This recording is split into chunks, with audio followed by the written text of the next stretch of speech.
So when you're doing youth ministry or any type of small group setting, one of the keys to starting it, to try to get kind of prime the pump a little bit, is you have icebreaker questions, right?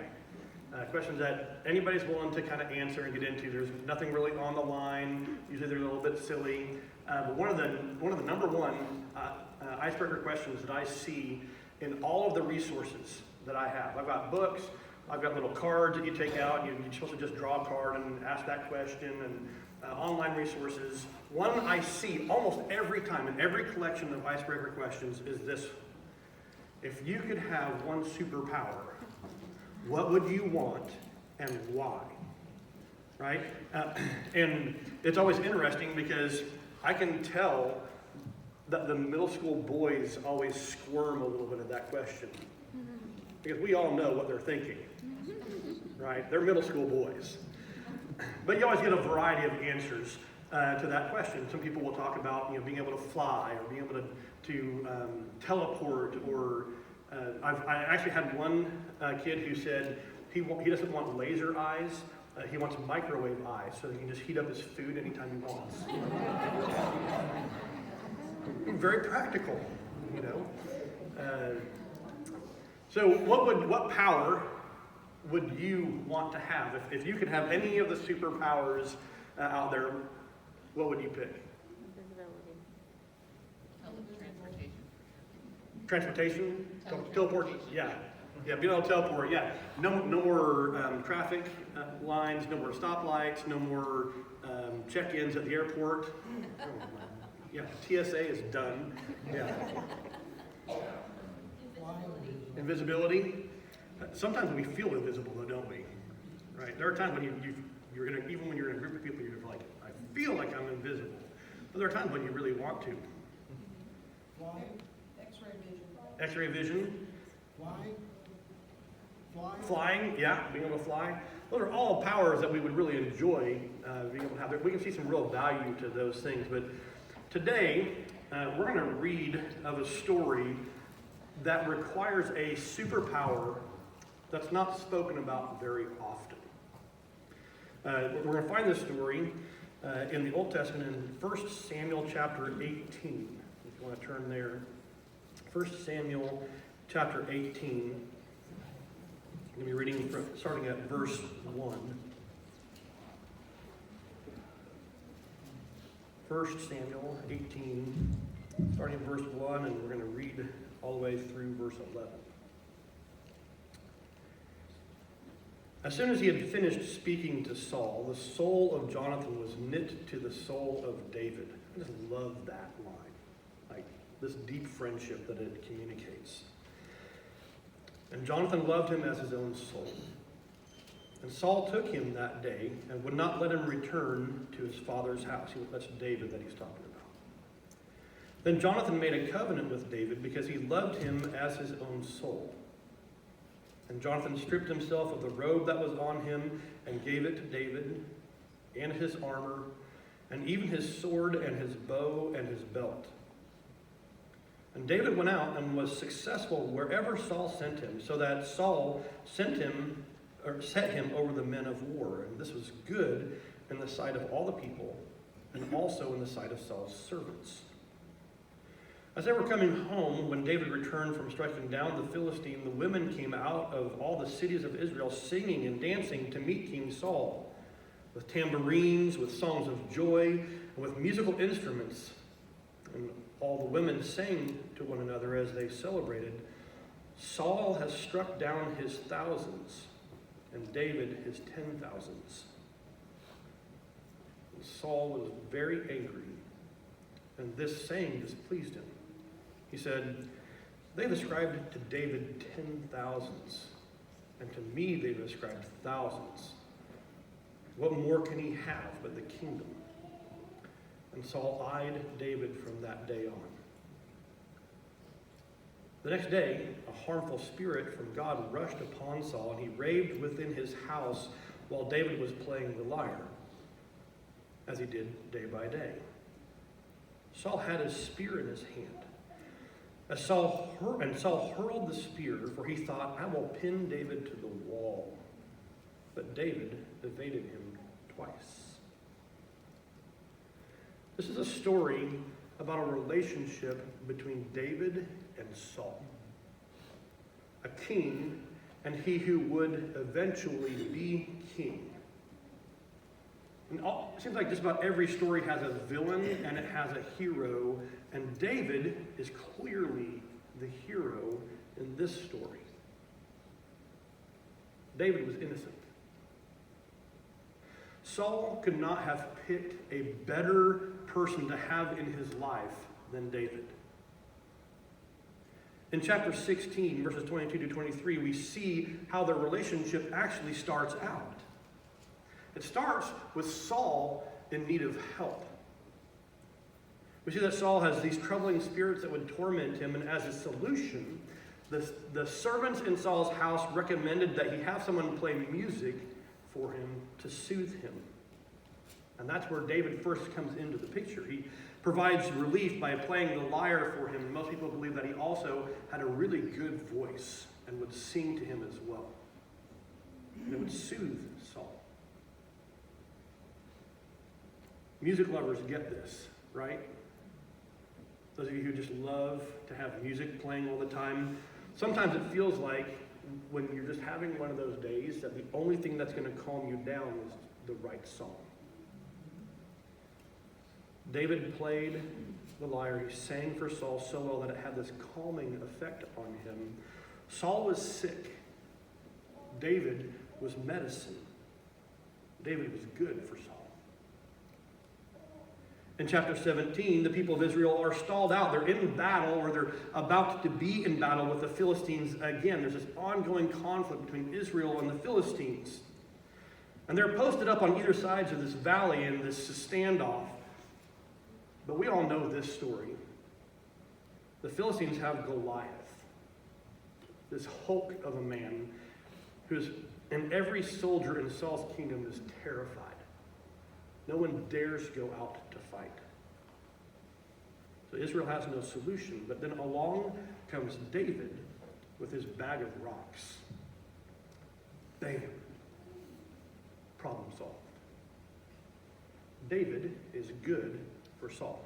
In chapter 18, verse 2, it says, "The soul of Jonathan was knit to the soul of David, and Saul took him that day and would not let him return to his father's house." He became such good friends with Saul's own son that Saul had David move in with him instead of returning to his own home. As a parent myself, I get this, right? All the parents that are out there, you guys totally understand this idea. Some of you have had kids like this for your own children, if your children are already grown. Now, they practically live in your house. They don't ask if they can get a drink, they just go open the fridge. Right? They don't knock when they come home, right? They just come on in like it's their own house. Some of them actually have a bed that they sleep in sometimes, right?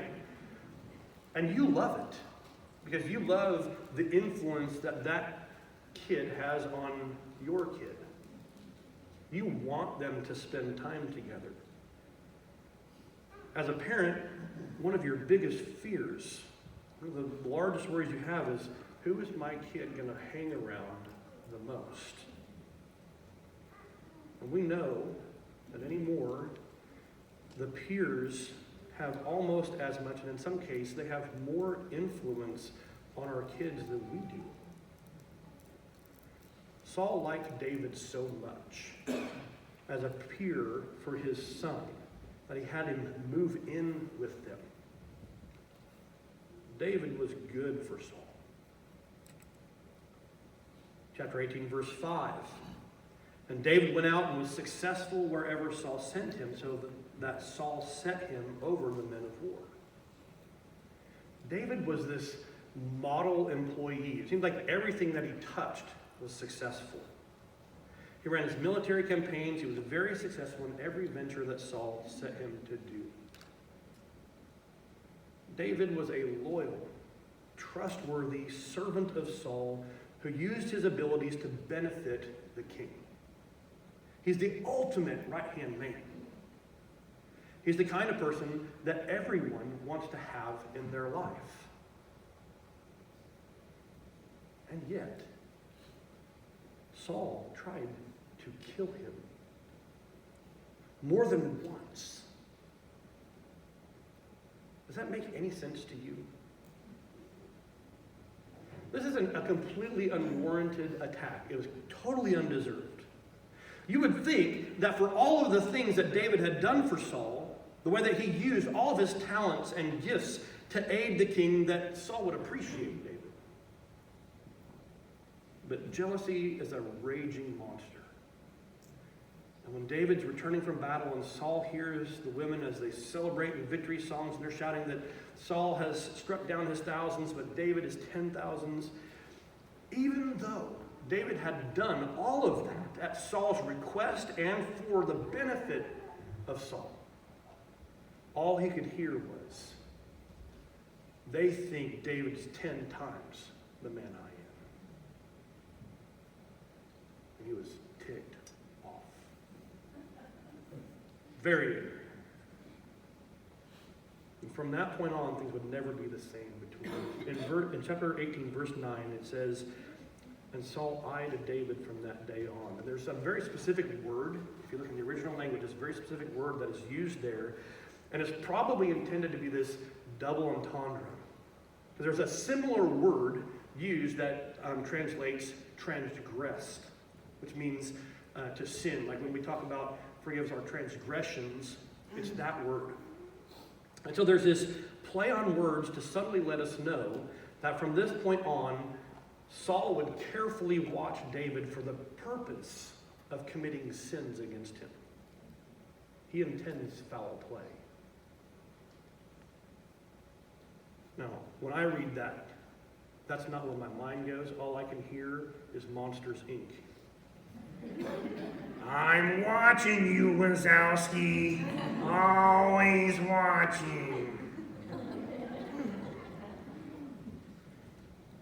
But this is not a laughing matter here. It's not funny. Saul's serious. He wants to kill David. We pick up in verse 10, and it says, the next day a harmful spirit from God rushed upon Saul, and he raged within his house while David was playing the lyre, and as he did day by day, Saul had a spear in his hand. And he hurls this spear, for he thinks, I will pin David to the wall. But David evaded him twice. The first thing I noticed the word twice. I'm like, what?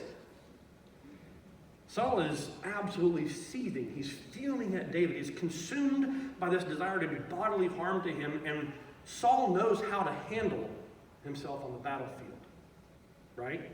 He's no rookie with weapons, and he intends bodily harm on David.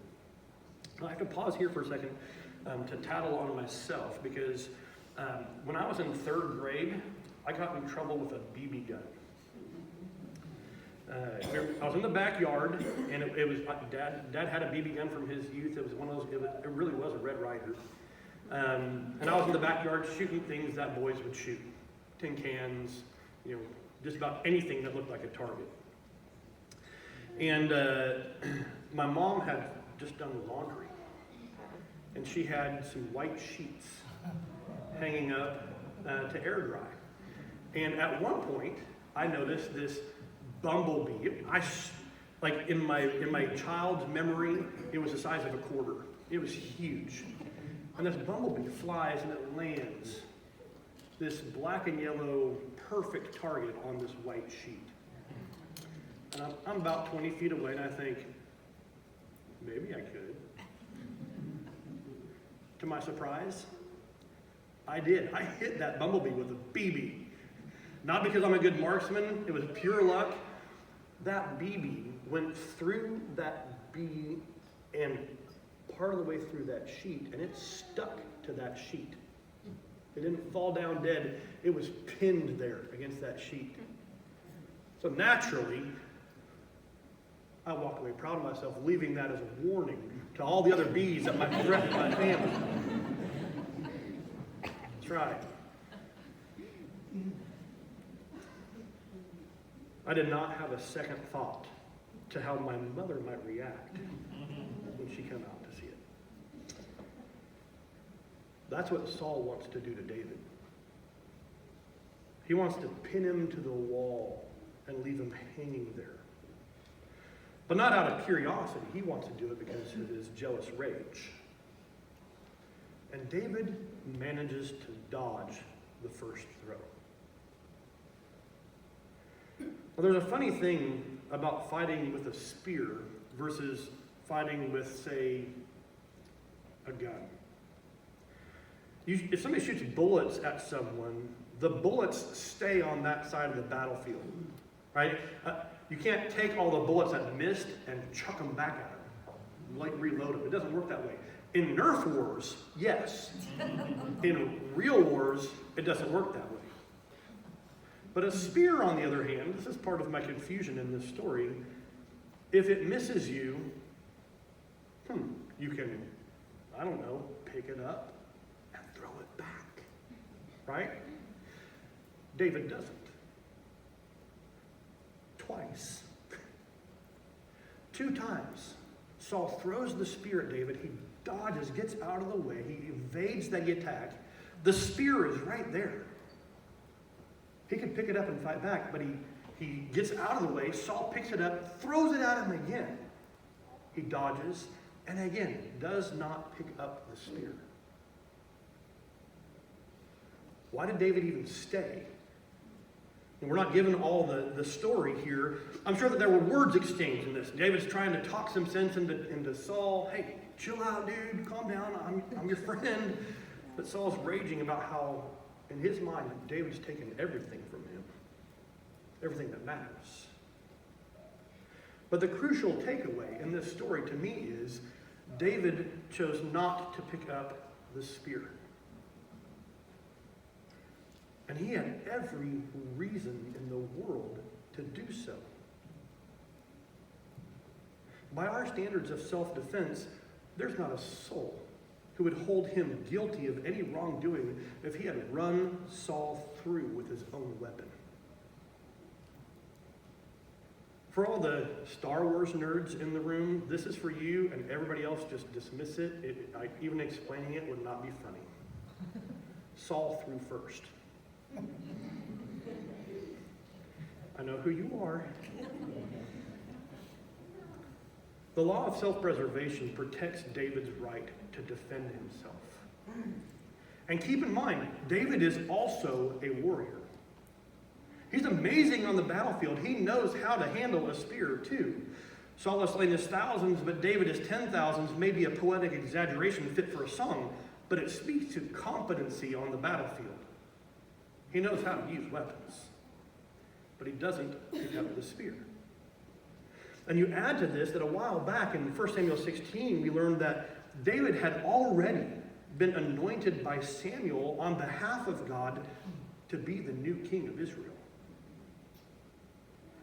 God had rejected Saul because of the choices that he had made, and he'd raised up this man after his own heart, David.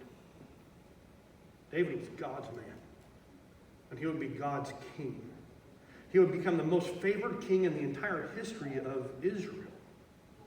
And if he kills Saul in this moment, he's king. He has nothing to lose and everything to gain. He's done nothing wrong.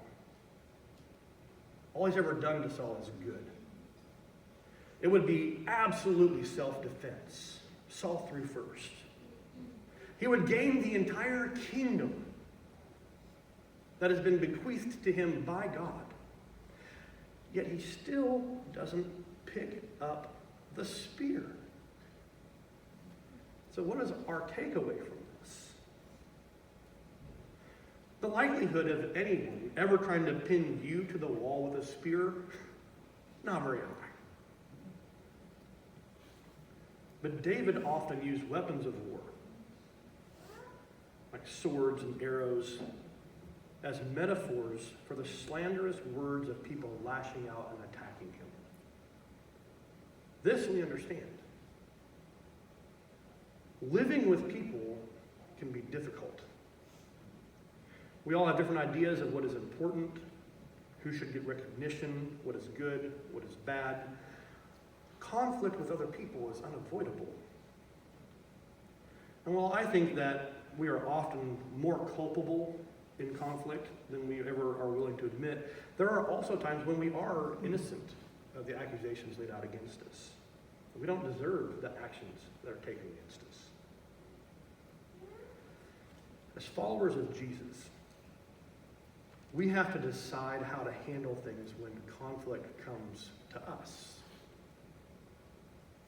The rule of this world is eye for an eye, tooth for a tooth. You hurt me, I hurt you back. You call me a name, I call you a name. You take something of mine, I take something of yours. But we don't even play by those rules very well, do we? You cause me to lose an eye, I'm taking both of yours.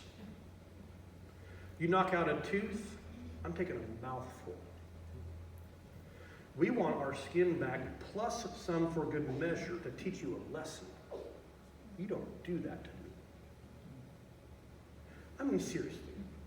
Somebody punches you in the mouth, what's your first instinct? Oh, I guess I'll go home. No, you're ready to throw down. Wendy and I were fortunate enough to be able to go watch one of the basketball games the other night. Man, we've missed being able to do that. We like going and cheering on the local teams, but during the course of the game, one of the players hacked a player from the other team. Well, you know what happens after that point, right? It's just peaceable. The rest of the game, they're like, no big deal.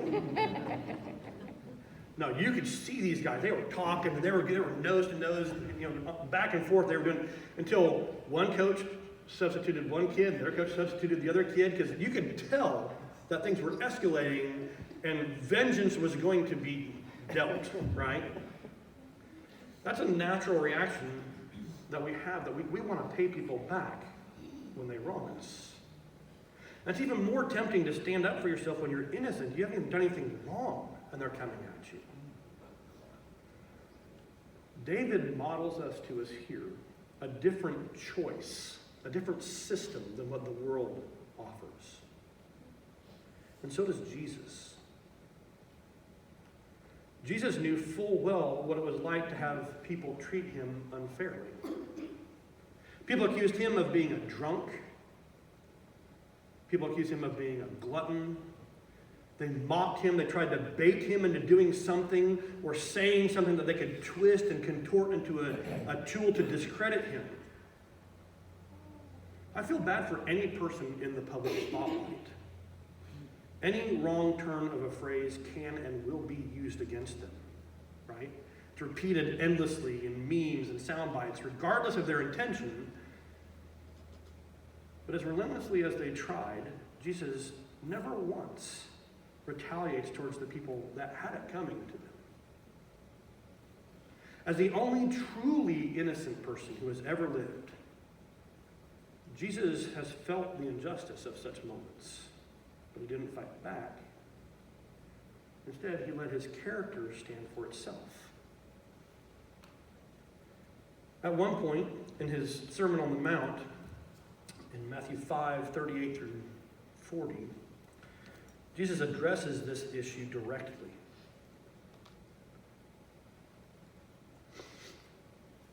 You have heard that it was said, an eye for an eye and a tooth for a tooth. But I say to you, do not resist the one who is evil. But if anyone slaps you on the right cheek, turn to him the other also. And if anyone would sue you, take your tunic, let him have your cloak as well. And if anyone forces you to go 1 mile, go with him 2 miles. Give to the one who begs from you, and do not refuse the one who would borrow from you. He doesn't say that the person is not evil, that their intentions are not wrong. He just says that we can't respond in the way that the world does in such times. In Luke 6, he expands on this concept in starting at verse 27.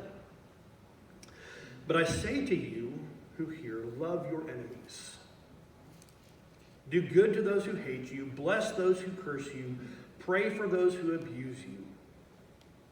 To one who strikes you on the cheek, offer the other also. And from one who takes away your cloak, do not withhold your tunic either. Give to everyone who begs from you, and from the one who takes away your own goods, do not demand them back. And as you wish that others would do to you, so do to them. If you love those who love you, what benefit is that to you? Even sinners love those who love them. And if you do good to those who do good to you, what benefit is that to you? Even sinners do the same. But love your enemies and do good and lend, expecting nothing in return, and your reward will be great. And you will be sons of the Most High, for he is kind to the ungrateful and to the evil. Be merciful, even as your Father is merciful. Every week, we recite the Lord's Prayer, and we say this line, "Forgive us as we have forgiven those who have sinned against us." That's a hard line to say every week. Either we don't expect God to treat us very well by that, or we as followers of Christ are called to a very different way of living. And I suspect that perhaps some of us shouldn't be praying that part of the prayer. Maybe we should just skip that. Because if we're not going to do it, we probably shouldn't say it. I mean, does anyone like these verses? Are we on board with this? I mean, seriously, do we really think that he means this? Or is this one of those tricky sayings where it doesn't really mean what we think it means and there's something else intended all along? Does he really expect us to do this? Yes, he does.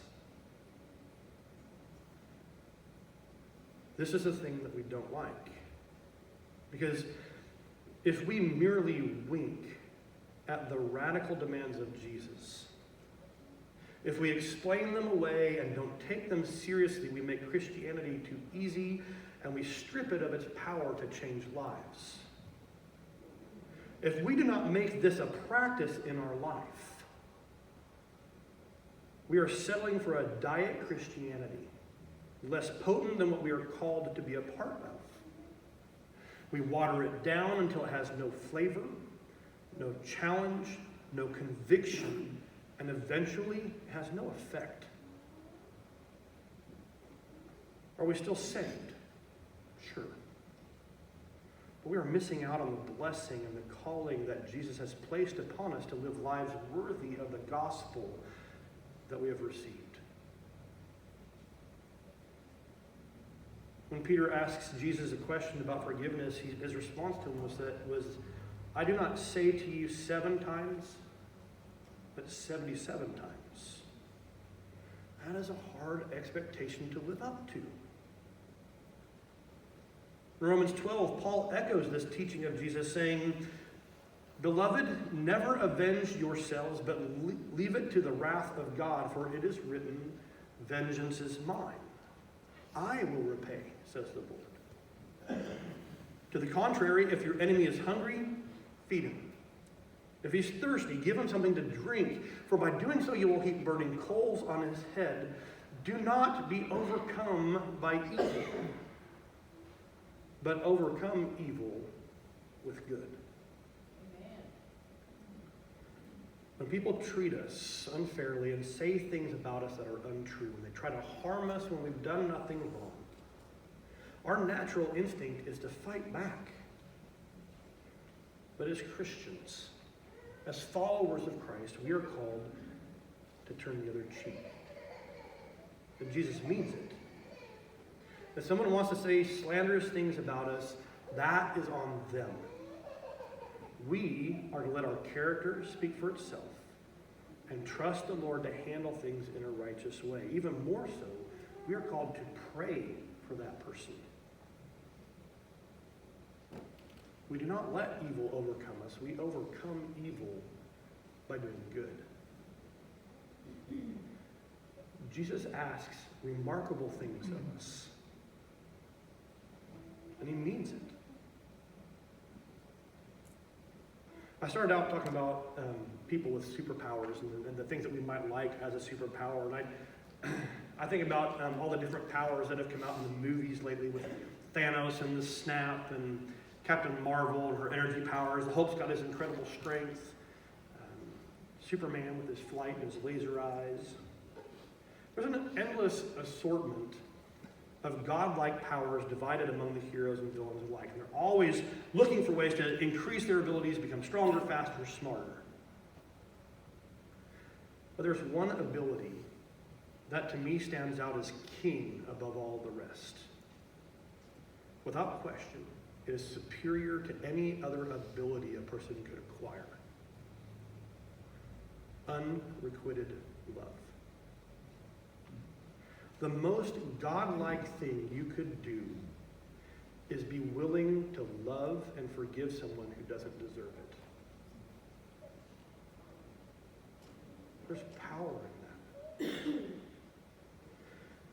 Developing the ability to love people when they do not love you back is not easy.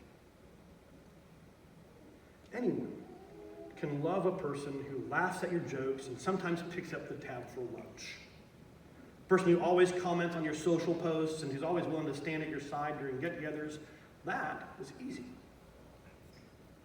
In all my years of youth ministry, I could not begin to count the number of times a student has come to me distraught because someone lied about them at school. They said they did something that they didn't do, or they claimed they didn't do something they actually did do. They lied about a relationship, an accomplishment, something they said or didn't say. I wouldn't even know where to start with that list. And adults are just bigger kids with larger bank accounts and more debt. People are hard to live with at times. But there's a distinctive that Jesus says that should make us clearly identifiable as Christians. They will know you are Christians by your love, even for enemies, even for those who persecute you, even for those who curse you, and he means it. He showed us how to do it. He expects us to follow suit, leading others into that kind of behavior. But just because we don't like it, just because it's hard, doesn't mean we get to choose to ignore it. Saul had it coming, right? We're all in agreement on that. David was about as innocent as a person can get when it comes to that relationship. Everything that he did was for Saul's benefit. At one point, he even asks Jonathan, Saul's son, what have I done to deserve this? Like, do I have blind spots? Is there something that I've missed? My takeaway from this story for you is it's not a fun one. It's not easy. It's more complicated a concept than we even have time for today. But the basic idea is this. When people come at you, and they will, when they throw spears at you intending to do you harm, don't take the bait. We are given a choice in those moments where standing up for yourself would be right, but not doing so would be righteous. Let your character speak for you. Trust the Lord to tend to the matters on your behalf and follow the example of David. Grow in the way of Jesus. Don't pick up the spear. Follow the counsel of 2 Peter 3:18 to grow in the grace and knowledge of our Lord and Savior, Jesus Christ. It was Jesus who said, blessed are the peacemakers, for they'll be called the children of God. Follow his way. Don't pick up the spear. Will you stand with me as we pray?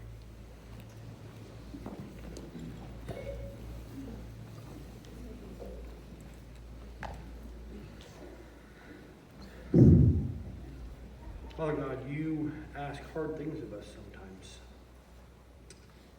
They're only hard because we harbor sinful things in our hearts at times. We are prideful. We think that we are more important than we are. And we view other people as less important than they really are.